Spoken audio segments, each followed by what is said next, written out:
مصطفیٰ جانی رحمت پہ لاکھوں کروڑوں درود و سلام۔ بسم اللہ الرحمن الرحیم۔ السلام علیکم ورحمۃ اللہ وبرکاتہ۔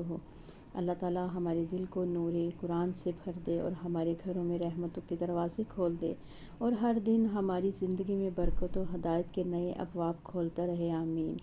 چلیں آج سورہ بقرہ کی آیت نمبر 99 کو خوبصورت دل نشین انداز میں پیش کرتے ہیں ترجمہ۔ اور بے شک ہم نے آپ اے نبی صلی اللہ علیہ وآلہ وسلم کی طرف صاف صاف اور روشن آیات نازل کی ہیں، اور ان کا انکار صرف وہ لوگ کرتے ہیں جو نافرمان اور حد سے گزر جانے والے ہیں۔ تفسیر۔ اللہ رب العزت اس آیت میں ہمیں بتا رہا ہے کہ قرآن نبی کریم صلی اللہ علیہ وآلہ وسلم پر بہت واضح، روشن اور سچی دلیل بن کر اترا۔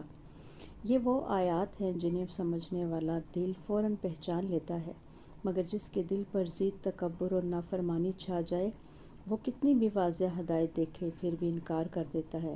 یہ آیت ہمیں سمجھاتی ہے کہ قرآن اندھیرے میں چراغ ہے، مگر جس نے اپنی آنکھیں خود بند کر لی ہوں وہ روشنی کو بھی نہیں دیکھتا۔ اللہ تعالیٰ ہمیں بتا رہا ہے کہ جو لوگ قرآن کو نہیں مانتے ان میں کوئی کمی نہیں، کمی ان کے اپنے دلوں میں ہے۔ آج ہم نے یہ سیکھا، قرآن کی ہر آیت واضح ہدایت ہے، ہمیں صرف دل کھولنا ہے۔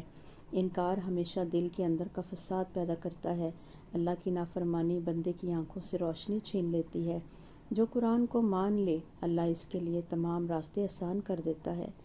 دعا ہے اس رب ذوالجلال سے اللہ ہمارے دلوں کو اپنے قرآن کے لیے کھول دے، ہماری نگاہوں کو نور دے، ہمارے اعمال کو اطاعت میں بدل دے اور ہماری زبان کو ہر وقت قرآن کی تلاوت میں مصروف رکھ، آمین یا رب العالمین۔ اللہ ہمیں قرآن کے خزانے عطا کرے، ہر لفظ ہمارے حق میں گواہی بنے اور ہمارے ہر سننے والے بیان میں سب کے دلوں میں ہدایت کی روشنی پیدا ہو، آمین یا رب العالمین۔